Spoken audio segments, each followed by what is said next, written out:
Hi everyone, and welcome to this episode. In this episode, we're going to continue our chemistry travels by looking at a substance called paradichlorobenzene. I have a test tube that contains 20 grams of it here.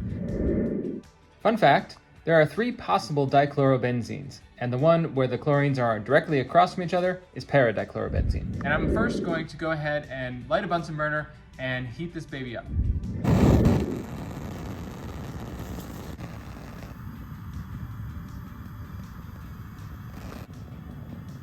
As I'm heating it, you can see it's starting to melt around the edges.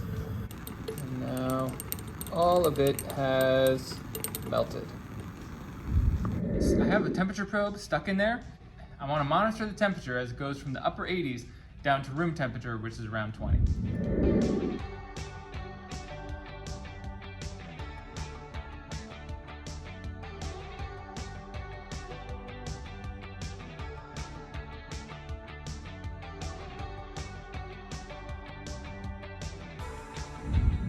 So now I have this problem.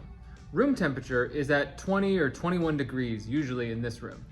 But this stuff is at 52.3 and it's been holding steady. So what's happening here? If you take a look at the test tube and then paradichlorobenzene in the test tube, you can actually see it's starting to freeze. And I can see that crystals are starting to form. So we're actually going from the liquid state back down to the solid state. And again, my temperature after mixing is around 52.9. So this paradichlorobenzene is in the process of freezing, but the temperature is not changing. The thing that we're seeing, where the temperature stops changing during the process of a phase change, is evidence of something called the heat of fusion.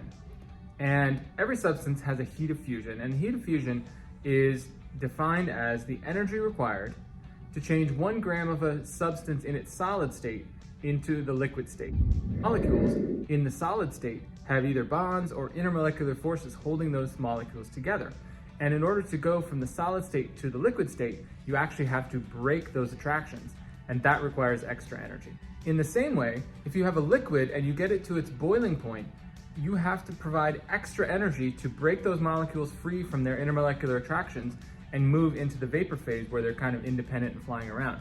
That also takes extra energy, and we call that energy the heat of vaporization. Did you ever wonder why it is that when you boil water, the temperature goes up to 100 and then just stays there, even though you're pumping in a ton more heat? So here we have a diagram that shows a heating and cooling curve for water.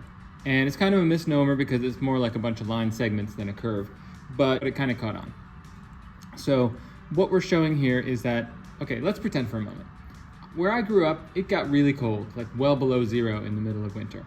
And so what if I were to go outside and get some ice off the lake or in the snowbank and it was well below 0, like minus 50 or something?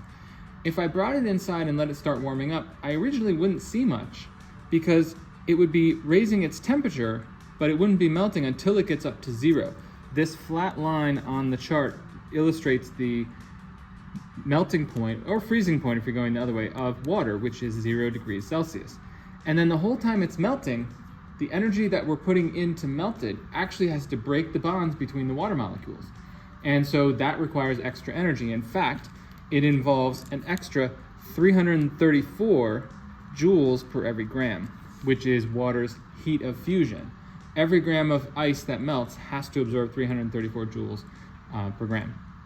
Okay, but once it's melted, then I would start seeing the temperature rise again, and it might rise up to room temperature or past room temperature if I start heating it, and maybe I put it in a pot of water and bring it up to a boil. Now boiling happens at 100, so that's where this flat line occurs.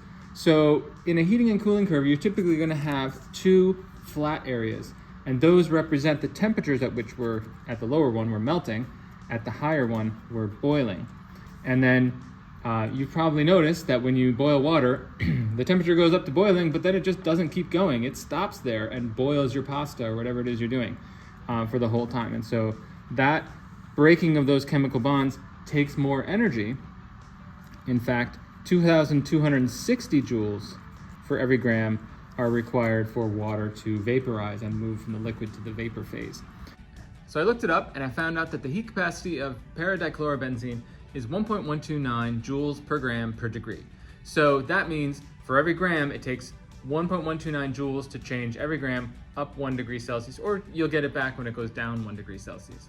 I also found out that the heat of fusion for paradichlorobenzene is 98.6 joules per gram. And in the unit, there's no degree sign in there. It's just joules per gram, because during a phase change, there is no temperature change. And so all the energy just changes each gram of the substance from a solid to a liquid, or a liquid back to a solid. So during the freezing process, the temperature stopped changing, even though the substance was still losing its heat to the surroundings, reforming those chemical bonds or attractions, and the formation of a chemical bond or an attraction releases energy as they move to a lower energy state. And here we have a heating and cooling curve for paradichlorobenzene, the stuff that was in my test tube. And you can imagine that when I was heating it up with the Bunsen burner, it had to go up to 53 degrees Celsius, which is where its melting point is. Right about there, that's where the flat part is. And once it gets to 53, it has to absorb an extra 98.6 joules for every gram for it to melt. Once it's melted, now you can move into the higher temperatures of the liquid phase. And then what I did was I took off the heat and I let it cool back down, and it cooled back down here at 53. It stopped while it was in the process of refreezing, and then once it's frozen, then it can start moving back down again. But again, the melting point of this substance is 53, because that's where the flat part of the graph is. Just for fun, let's do some calculating. What if I wanted to know how much energy my paradichlorobenzene actually absorbed when I started it at room temperature and heated it up to 96 degrees? In order to do that, I'm actually going to need to do 3 steps. Okay?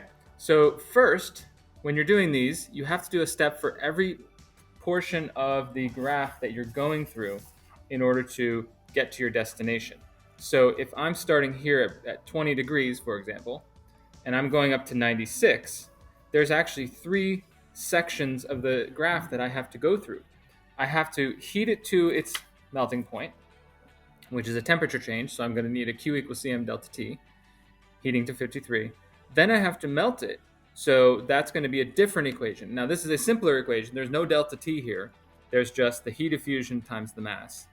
And then once we've melted it, we can do another temperature change to get it up to 96. Then the total heat is simply the sum of Q1, Q2, and Q3, or however many Qs you have, and that would get us our answer. In doing my 3 different calculations for the 3 different steps, I used Q equals Cm delta T, heat capacity of the dichlorobenzene, the mass is 20 in each case, and getting it up to 53 was a 22 degree temperature change, so a total of 723 joules.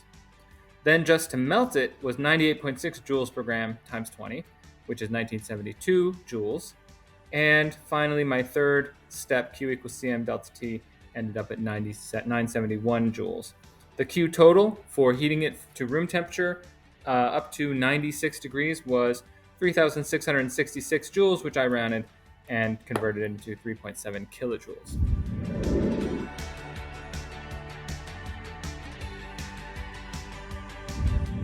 In short, if you're adding or subtracting heat from something, you can either have a temperature change or a phase change, but not both at the same time. Thank you for watching this episode. If you have any questions or comments, you can send them to me or put them in the comments. If you like this video, feel free to just subscribe. And in the meantime, I'll see you next time, and happy melting.